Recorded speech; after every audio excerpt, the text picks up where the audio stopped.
thanks to all of you for coming out on a great summer day. But this is a historic day for USF athletics. Just a great day, another great day in Tampa Bay. But we, as you know, it's a great time to run with the Bulls. We just concluded a season and a year that was just tremendous. We've had division titles in volleyball and soccer, conference championships and in basketball and men's golf, multiple national NCAA appearances, just a tremendous run by our track program. Just one thing after another just came together. Another national championship for our cheer squad. So we're just so proud. And when you kind of stay true to the mission, we also had just our student athletes from top to bottom perform in the classroom to have 19 straight semesters of over 3.0 of our cumulative 500 student athletes, which is just tremendous. And for the first time, well, second time ever in our history, to have every single program be over that 3.0 threshold. So things are happening great, a lot of momentum, and we're just so proud and so grateful for Bulls Nation to help us achieve all those great goals. But today we're here to celebrate 2 new members of what I think is one of the best overall rosters of head coaches from top to bottom. And these 2 that you're going to hear from today are just tremendous.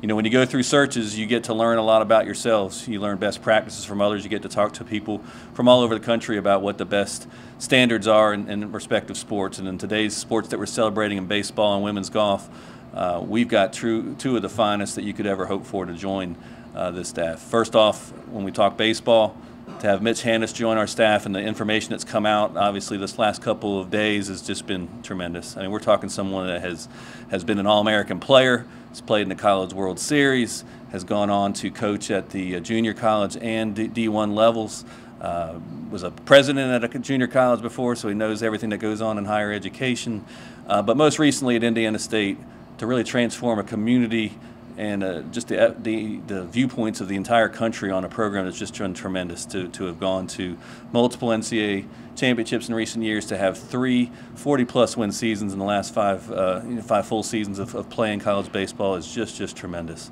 And so for able to have him and attract him and his family here is just amazing. And so we're so glad to have him as part of our Bulls baseball program. And then from the women's golf side, another great fit for us. To have AJ Newell, homegrown right here from Tampa, kind of self-taught, learned the game, went on to become an All-American at Tennessee as a player, had a chance to play on the Pro Tour, which is so important to relate to our current student athletes in terms of some of their goals and wishes that they want to have.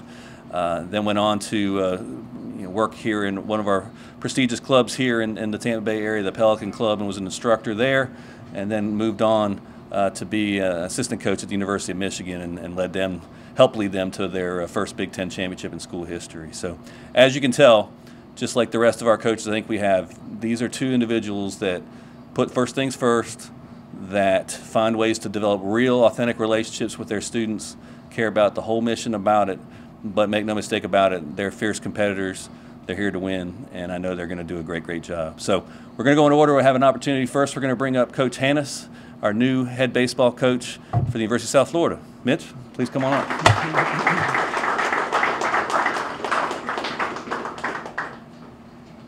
I apologize, I don't have green, but I did write my notes in green today. So, and also they wished me off to a photo shoot this morning. And I was that kid in elementary school that I took my money packet and they wouldn't even take my picture in elementary school, so we've come a long way. First, I want to thank everyone for being here. I want to thank Dr. Law, Michael Kelly for this great opportunity. Also in the process, I have to thank Coach Lalo Prado and Chris Pierce. They were heavily involved in this as well. I say Coach Prado because of the immense respect I have him for what he did in the coaching profession, so I usually refer to him as coach. So, and I will tell you from the very first conversation that I had with those folks, it was very comfortable. It was one of those conversations that you felt like you were connecting with long-lost friends. And they made it, I was very happy. Our family was very happy at Indiana State University. We had a very good program going. But the more I talked to Michael and Lalo in particular, Coach Prado, the more it seemed like a fit for us. And I would have those doubts. I'd be walking through the house thinking about, man, change is hard. I don't know that this is something I really want to jump off into. And about that time, my phone would ring, and it would be Coach Prado. And he would give me one of those pep talks, and when I was done, I would tell my wife, Amy, hey, I want to work for those folks. And that was kind of the case all the way up to the point that Michael offered the job on Saturday. It had gotten to a point that, hey, man, I really want to work for those folks. They have a culture and a vision, and they're moving quickly in the college athletic space, which I think is really important right now. And then we got here. I should introduce my wife, Amy. I've talked about her a couple times, but we got here on Wednesday, and we got around campus, and we started to meet everyone. And please forgive me if it takes me a year and a half to remember names. I'm not great with names, but I will recognize your face. And we got around campus, and then we went to dinner with Michael and Lisa and Coach Prado and Pam and Chris. And when we got back to the hotel, that I want to work for these folks went away. I told my wife, I said, I want to win for these folks. I mean, I really want to win for these people. That just something kicked inside of me. It went from work to win, and you want to please the people you work for, but I just had a strong conviction to win for the people that have recruited me down here. It's been very humbling and very special, the entire process. I do also want to mention that after the news broke on Saturday, one of the first people to reach out to me was Billy Moll. What a first-class person, and I think that needs to be mentioned. There aren't a lot of guys in this profession that would be one of the first to reach out to you. And I really appreciated that, and I appreciated Billy for that. And his exact comments were, Coach, congratulations, you're going to do great down here, and you're going to love the people. Great people here. And I just wanted to mention that because I really appreciated that. Why I'm here today. You know, everybody has their why you do stuff, what motivates you, and we've all heard about that stuff. Why? My why is a little different. It's what led me to this point. You know, my why are my parents back in Southeast Ohio. Nothing was ever good enough, especially for my late father. But man, I appreciate that today. I appreciate that drive today and what he instilled in my brothers and I. And I think that little town I grew up in, town of 200 people, we were in coal mining country, but they always talk about a village. Man, it was a great place to grow up. My little high school, Skyview, which is no longer there, it's consolidated, it's gone. But I always tell people, you get me, you get Southeast Ohio. I carry that everywhere I go. I take pride in never changing. Those folks I grew up with, I'm still the same guy. So that little part of the world raised me, and I try as I venture out to take that little part of the world with me. My family, my kids, Derek and his wife Alex, our daughter Kylie, who is responsible for a whole lot of this gray hair, and our son Caleb. I mean, obviously you try everything you can to do right by your family and your kids, and certainly the greatest moments I've had in coaching were helping their youth teams. Probably the funnest I've ever had in coaching. Whether it be youth basketball, youth football, youth softball, I tried them all. So that was a real joy, and it has been a joy and a blessing for my wife Amy and I. And Amy, who's here today, when I started in the profession, I said, listen, I want to coach, and we'll never be as poor as we are right now. And thank goodness she worked, and she worked, and she worked when I was making nothing. You know, back then we had the restricted earnings position. I was making $12,000 a year. But she was providing for us, and she gave me the opportunity to stay in the profession. And, you know, Coach Prado and I were talking about this morning. You have to have an unbelievable wife to stay in the coaching profession. And she has certainly been that for me. We have had, and we're looking for a house right now. We have a losing room. We always have to have a losing room. There's a place where I come home after a loss and she sends me there, and I gotta stay there until I get over it. And I will tell you, in terms of losing, you'll never see me pout, and you'll never see our players pout. I mean, losing is losing. You wear it, you move on. But when I do get home and go to that losing room, I have my time to pout, and Amy leaves me alone. The other reason I'm here today, and probably the biggest reason, two of them. Number one, my former assistant coaches, and I've had some great ones. I've had some great assistant coaches. Brian Smiley was with me at Indiana State for every year but this past year. He took the Miami of Ohio head job, absolutely dedicated himself to developing and us providing a program in Terre Haute that people would flock to see. Also, Ronnie Prettyman, who was on that first staff, Jordan Tiggs, who was with me, one of the finest pitching coaches in the country. The Texas Rangers hired him away, and he's still working for them. Brad Vanderglass, who's now at Florida State with Link Jarrett. Pascal Paul was a pitching guy for us, and most recently, Justin Hancock and Jason Haggerty. I think, obviously, I'm the guy that stands here today, but I'm telling you, those guys worked unbelievably hard and committed themselves to doing a job and not worrying about their next job. That's why we had success at Indiana State. I know people came calling for their services, but they sure weren't on the computer searching jobs every day. They really committed to our program, and they're a big reason why I stand here today. The other group are our players. Our players at Indiana State were the finest young men that any coach could ever ask for. They committed to winning. And I say that to a lot of people, and those words, they go out there, but most don't understand the price. It's an unbelievable price to pay if you want to win and be successful.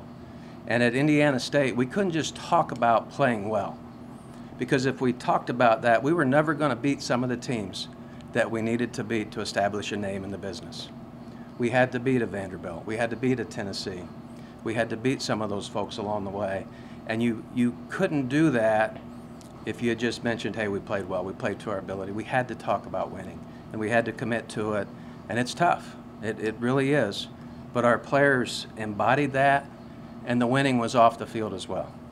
You know, the GPA stuff, I think we had about a 3.3 cumulative GPA. And those guys committed themselves, and there we spend the first month and a half on a bus. Month and a half. We'd come down in here, we would come down, we'd go back, we'd come down, we'd go back, we'd go over to Southern Miss, we would go, I mean, it was unbelievable what those guys went through in terms of travel. But we were hell-bent on developing an RPI. We knew we had to go on the road, we knew we had to play good people, and we knew we had to beat good people. And that was the way it was up there. We could not schedule W's. If you did, it would kill your RPI. And so those guys embodied that. They gave us everything they had, and in the end, we had players who valued substance over style, and I think that was the biggest reason for our success. That substance, your word is your bond, and how you carry yourself. You have to become a professional in college, not after college. That's why we're here in college, to become professionals, so we seamlessly transition into the real world. So so many of those guys, I know Amy said your heart has to feel good. So many of those guys text me, our former players, so many. Just the messages were tremendous, and they were heartfelt, and I certainly appreciate those more than those guys will ever imagine. And I know at the bottom of each one of those messages, Coach, we're Bulls fans now. We're not going to quit rooting for Indiana State, but we're Bulls fans as well. And that was really, really good to hear. In terms of expectations, I think I've hit on that. You know, my feeling for our team here, you just heard in the last segment, but culture and work ethic and all of those things, those are living, breathing things that we have to be examples of as coaches. And if we're going to get the best out of our players, they first must respect us. And they must believe in us and believe in our vision and what we're trying to do with the program. And we will have unwavering expectations. You know, I compare it to a young guy that's in a slump. You went 4 for 4, and everything you saw for a couple weeks, you thought you were going to hit in the gap. And then all of a sudden, you're down to, man, I just hope I get a hit today. Man, I just hope I make contact today. I don't want to strike out. And we start lowering and lowering and lowering the bar until our opponents never get the best of us. And those expectations that we uphold as a coaching staff for those young men are vital to their success. No different than having your father in the dugout every day You know, if you kicked that ball and you came in there, you're probably going to hear about it. I'm not a loud guy. I'm not a screaming guy. I'm very, very patient. I don't believe in it because I do believe that confidence at the end of the day is the separator. And if you don't develop confident, independent, stubborn players, you're not going to be successful. And that is the mission day after day after day after day. Our players will also know, and this I think is the most important, the history of our university, of our athletics programs, and in particular the baseball program. You have to understand those who came before you, those who put the foundation in place, and you have to take yourself to a space that you're playing for those people. You can't just play for me. We play for something much larger than that. We play for everybody that came before us, that laid this in place. And really, those of us that are a little older know what the fields look like. We know what the per diem looked like. We know what, you know, there was a lot of scratching and clawing to survive. And I talk to players about that a lot. I do, because I want them to understand what it was like before the times we're in today, because I think that helps develop an appreciation and what they're a part of. And I want everyone here to understand, as we get to work, and we get to work building those relationships of trust and back and forth, every day is to make the university extremely proud of what we're doing, to make our alumni extremely proud of what we're doing in the program, to make the city of Tampa and the surrounding areas very proud, and ultimately the state of Florida. We have some pretty good teams up and down the state, so we've got work to do, and we are not going to shy away from it. I think the reality of this is we are here, and I could tell my guys every time we played, we're going to get off that bus, and we get back on it, win or lose. That opponent in the other dugout is going to respect the hell out of us, and they're going to respect us every time they see us. So, again, thank you for being here. I look forward to getting to connect with everyone, and have a good day. Take a couple questions. A couple questions from the gathered media for Coach. If you like, go ahead, Joe. Coach, you're coming from a place where on the first day of practice, you weren't sure if you would have a first day of practice because of the weather. Now you're in Florida. What are all the advantages that you see to being in this place, this region, from attracting players to the weather of advantages and all that? Can I hit the disadvantage first? The disadvantage is I don't see a sunscreen dispenser in the dugout yet. But tremendous advantages. You know, I will tell you, I was walking the field a little bit today, and you're setting up things in your mind in the different areas in the space. Just the ability to get out every day and do what you want to do. That's very important. The other thing I will tell you, though, it wasn't always an extreme disadvantage to get pushed inside, and we had an indoor facility, because you're a little closer to everything that's going on. So I see advantages and disadvantages of both, but the weather, probably the biggest advantage of the weather beyond practice is trying to convince a young person to come to Tampa as opposed to Terre Haute, Indiana. Coach, if I can ask you to speak in Sure. for the project. Questions for Coach? Coach, you had the experience as a player, and then I'm curious, when you guys made the regional as a host, and you won all those 3 games, did you draw on that? Because it's one thing to get to a point where you're hosting a regional, but to get your players to make that next step, obviously you were able to do that. Yeah, I think, you know, we learned a lot getting in those first few regionals. You know, we got in the first year in 14, but frankly, we got in because our AD was on the committee and we had a decent year. I mean, that's the reality of it. We probably wouldn't have gotten in without that. In 2019, we got in. Well, when I got to Indiana State in 2014, I had a former player working on the Vanderbilt staff, and they were the team in college baseball. So I called down and said, hey, can we get you on the schedule? I got to get you on the schedule. So we did. And we did for one very important reason. I wanted to show my guys the gap and start to understand the gap between this guy and this guy, and then what we have to do to close it. And so those first 14, I remember the first time we went down to play Vanderbilt, I had a walk-on left-hand pitcher with a full mouth of braces, throwing 82 to 84, and they were throwing Walker Buehler in a midweek game. So we understood the gap very fast. And then we went to work. Our first recruiting class, full class, was the 2015 class. They were juniors and seniors in 2019. Probably our best club at Indiana State in the time I was there. Nobody will ever hear about them because we got sent to Vanderbilt for the regional. We beat McNeese State and Ohio State, but we couldn't beat Vanderbilt. That's the year they went on to win the national title. And so we came home and said, okay, if the track regionally is always going to be through Vanderbilt, we got to really up our game in the fall. We got to get better. We got to start to close the gap. And that's really what began the process of understanding that gap and elevating our program to the status that we ended. I really felt like there were a lot of regionals we could have won this year. Unfortunately, we ended up at Kentucky, a very hot team, playing well. But it was those experiences of getting there and understanding, okay, we're not deep enough on the mound. We got to get a better shortstop. We got to get better here if we're going to beat these folks. And that's really how all of that came to be. Coach, there are a lot of fans who say there's no reason USF shouldn't be competing for a conference title every year, considering the talent that it's in its Sure. own backyard. Do you share that sentiment? Yeah, absolutely.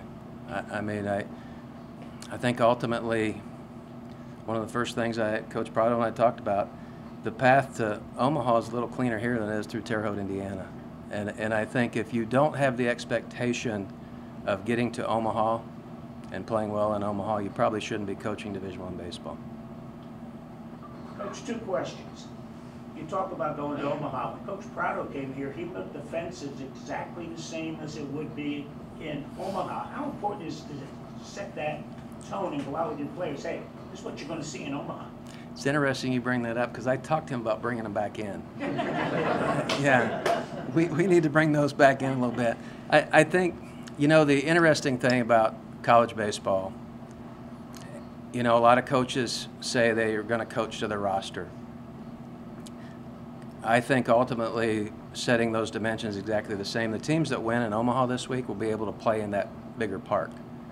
The teams that will struggle over the next few weeks will be the teams that hit a lot of home runs with short fences and, I mean, pretty common sense stuff.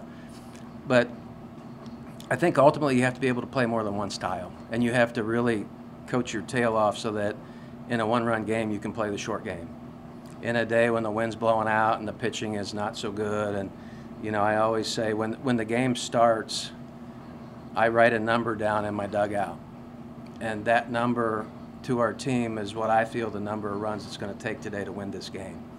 And so your offense begins to work around number 8 or number 7, or it might be a 4. You know, that takes into account the weather, the umpire, you know, the size of the strike zone, what your lineup, is your lineup been hot or cold, is their lineup been hot or cold. So ultimately, regardless of big park, little park, you still have to be able to play every style. And if you can't do that, you're not going to win consistently. I think the teams that can adapt and play the different styles are the hardest teams to play against. Coach, my last question. Thank you for your time today. I asked Joe Madden one time, how much of this game is pitching? He said 90%. So I asked Joe, what was the other 10%? He said pitching. They should call it pitch flow. Yeah. Is that the way it is right now in college baseball? The separator to me is pitching depth. The teams that have it, because if you look on the field and you look at that third baseman and this third baseman, short, they're very similar. Now there may be some separation. You know, the shortstop we had this year is going to go in the second or third round. Yeah, he was a different animal. But for the most part, you don't see a huge separation on the field. But when it gets to the mound, you see a huge separation. That's why some of these schools are throwing money right now to get a 20th pitcher and a 21st pitcher and a 22nd pitcher. I mean, they know how important pitching depth is to college baseball right now. Speaking of recruiting, what is your philosophy? And, you know, you're in the state here where there's a lot of high school players that are playing year-round. They're so good. Yeah. The facilities that you have here are second to none. So do you feel that that's an advantage for you? How do you feel about the recruitment? Because you're only as good as your players. Absolutely. I think the recruiting piece is probably the most important piece to what we do. I have been a firm believer as I've gone through, and obviously in this, you deal with a lot of things that didn't work as well, right? And you start to get a feel. Pitching, for example. I've watched a lot of young high school pitchers with really good arms show up in college, get pushed to the bullpen, and their careers end. And so at Indiana State, what we started doing, and I would continue it here, is you're starting pitching, yeah, they should be high school guys. High school guys with good arms that you're going to keep on the front end. They won't survive in the pen. The leash is short. They got to come in and deliver right away. They're not used to that. And so we filled our bullpen with junior college guys who had been relievers. They know it. They understood it. They didn't have a problem going down there and throwing 10 pitches and coming in the game. And so that's how we kind of began developing our pitching. If you look through the years, most of all of our pitchers, at least that started, were high school guys. Our closers were high school guys. The rest of our pen were a lot of JC guys who had done that. And then as we got on the field, we wanted high school catchers, we wanted high school middle infielders, and a high school center fielder. If we filled in some pieces with JUCO guys around that, that was okay, but we still had the stability of those young guys for at least 3 years, which I think is really important to your culture. You got to have guys around for more than a year and they're gone, a year and they're gone. Coach, when you talk about the players in this area and this state, there's a ton of them. They have great choices everywhere, not only in the state but elsewhere. How do you think you can make USF separate into a choice for some of these kids? What are the key factors to make them want to come here? Win. That's number one. You have to be successful. It's pretty hard to sell something that is not being successful. So in the short term here, we got to be able to put a product on the field that someone comes and says, yeah, that's a place I could see myself. And I think you have to do a really good job in recruiting. There are a lot of good players. I will never argue that with anyone. There are a lot of good players all over the country. But there aren't a lot of players who, man, they're just tough and they want to win and they want to fight and they want to be successful. You know, finding those guys that put everything in front of themselves, no, that's a harder task. And those are the guys that you need to survive. I said for the past years to my staff, let's go get 20 really good players, maybe 25. But let's make damn sure we got 10 to 15 guys that come out there every day and they just grind, because I want that to rub off on those good players. So I think it's a mixture of all of that. I'm the crazy guy that signed a guy at a basketball game. I signed a kid, Joe Keto, on our roster. He's 5'5", family's from Japan. I watched him play a basketball game against my youngest son, and I told my wife after we went home, I'm signing that kid. I don't know if he plays baseball. If he does, I want him in my program every day. And he ended up playing a little bit for us the last 2 years, but mainly but if you could have watched him in practice and if you could have watched his impact on some of our prettier infielders, it's really important. So I think as you navigate recruiting, there are a lot of good players, and everybody gets their share. But you got to get the right ones that are willing to work and understand that we all have to get better, and that can come in here and really go to work, and they accept hard coaching. And when I say hard coaching, that's not yelling. That's honesty. And the things they have to adapt to and get better, because right now in college baseball, the thing that has really changed is scouting. Everybody has synergy and the true media, and they get such a good look. There are no secrets anymore. So you have to have guys that are adaptable. I don't know if that answered your question completely, but. Thank you, Coach. Good. Thank you, Coach. Thank you, guys. Welcome new women's head golf coach, AJ Newell. Thank you. Be completely honest right now, I'd be a lot more comfortable if I had a golf club in my hand with many more people than this, but I'm just so thrilled to be standing here. Thank you to Michael Kelly for this tremendous opportunity. Chris Pierce, Jim Fee, getting to know all of you over the last couple weeks has been phenomenal. I think Coach just said it really well before me, but it makes me want to win for you.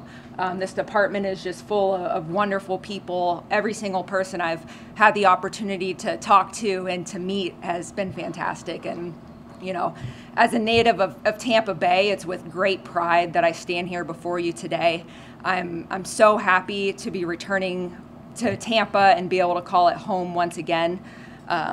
I wouldn't be here without the continuous support of my parents, John and Robin, my wonderful sister, who's always been here for me.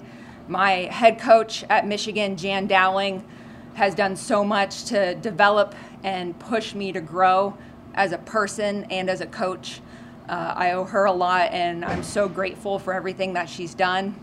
And of course, to my wonderful husband, who, like a coach's spouse, is busy right now coordinating our move. So big thank you to Dan, who's been here for me every step along the way as we moved to the great north of Michigan and figured out how winter works. So we're very happy to be back down in the warmer weather, but I couldn't have done the last 3 years without his support, so I'm very grateful. I could not think of a better and more exciting time to join the Bulls family. With the alignment of leadership and the Board of Trustees Chair, Will Weatherford, President Law, Mr. Kelly here, their vision for championship athletics will continue to grow the impact of this university, and it makes me so excited to join the team right now. Our newfound AAU status and top 50 public university accolades allows us to capitalize on this momentum to showcase South Florida's commitment to championship level athletics. I would like to thank all the past and current players for taking their time in the last couple weeks to talk with me and to explain what it means to be a part of the Bulls family. I look forward to recruiting world-class athletes and working to keep Florida's best at home. South Florida's investments and facilities speaks to their commitment to the golf programs with our new chipping and putting greens and our wonderful 3-hole facility. We will be able to provide everything a student athlete needs to be successful at the highest level. The foundation of our program will be integrity, and we will bring that to all that we do. We look to build a team that wins on the golf course, in the classroom, in the community, and post-graduation. Lastly, I would like to thank the sport of golf, who took this girl from town and country to this podium in front of you today. Go Bulls.